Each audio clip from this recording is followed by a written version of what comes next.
สบ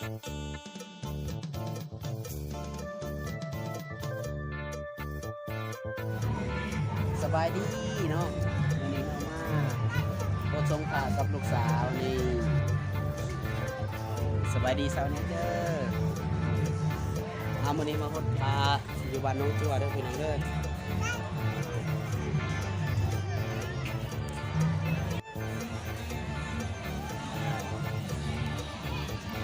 กำลังเริ่ม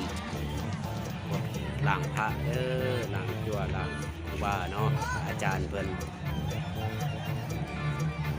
อันนี้ก็พดพระปีเก่าไกลไปปีใหม่ไกลมาพี่น้องเอ้ยครับ